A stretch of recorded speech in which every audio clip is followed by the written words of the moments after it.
ತುಳುವಲ್ಲಿ ಮಾಡಲ್ಲ, ಕನ್ನಡದಲ್ಲಿ ಮಾತಾಡ್ತಿಲ್ಲ ಅಂತ ಹೇಳಿದ್ರು.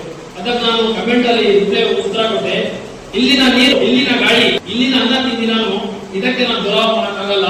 ನಾನು ಇಲ್ಲೇ ಹುಟ್ಟಿರೋದು, ಇಲ್ಲೇ ಮಂಡಲ ನಾನು ಮಣ್ಣ ಆಗೋದು ಅಂತ ಹೇಳಿದ್ರು. ಅದಕ್ಕೋಸ್ಕರ ಸಂಘಟನೆ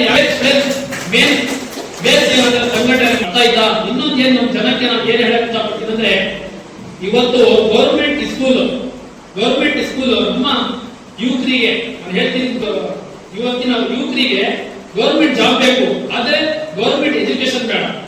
ನೋಡ್ರಿ, ನೀವು ನಮ್ಮ ಕರ್ನಾಟಕದಲ್ಲಿ ಎಷ್ಟೋ ಗೌರ್ಮೆಂಟ್ ಸ್ಕೂಲ್ ಬಂದಾಗಿದೆ. ಗೌರ್ಮೆಂಟ್ ಸ್ಕೂಲಿಗೆ ಸೇರಿಸಿದ್ರೆ ಮುಂದಿನ ದಿನಗಳಲ್ಲಿ ಕನ್ನಡ ಮಾತಾಡ್ತಾರೆ. ಇವತ್ತಿನ ಮಕ್ಕಳೇ ಮುಂದಿನ ಯೂತ್ರು. ಇವತ್ತು ನಾವು ಸೋಷಿಯಲ್ ಮೀಡಿಯಾ ಇನ್ಫ್ಲುಯೆನ್ಸರ್ ಇವತ್ತು ಇಂತಹ ಸಂಘಟನೆ ಯೂತ್ರು ಮುಂದೆ ಬಂದ್ರೆ ನಾವು ಕನ್ನಡ ಬೆಳೆಯೋದು. ಅದಕ್ಕೋಸ್ಕರ ನಮ್ಮ ಜನಕ್ಕೆ ನಾವು ಏನ್ ರಿಕ್ವೆಸ್ಟ್ ಮಾಡ್ತೀವಿ ಅಂದ್ರೆ, ದಯವಿಟ್ಟು ನಿಮ್ಮ ಮಕ್ಕಳಿಗೆ ಗೌರ್ಮೆಂಟ್ ಸ್ಕೂಲಿಗೆ ಸೇರಿಸಿ, ಮತ್ತೆ ನಮ್ಮ ಕಡೂರು ತಾಲೂಕು ಜನಕ್ಕೆ ನಮ್ಮ ಇಂತ ಒಂದು ಕನ್ನಡ ನಾಡುನುಡಿ ಸ್ವಾಭಿಮಾನ ವೇದಿಕೆ ಇವರು ಒಂದು ಸಂಘಟನೆ ಶುರು ಮಾಡಿದ್ದಾರೆ. ಇವರಿಗೆ ನಮ್ಮ ಕಡೂರು ತಾಲೂಕಿನ ಪ್ರತಿಯೊಬ್ಬ ಯುವಕ ನಾವು ಇವರಿಗೆ ಸಪೋರ್ಟ್ ಮಾಡಬೇಕು ಅಂತ ಹೇಳಕ್ ಇಷ್ಟಪಡ್ತೀನಿ.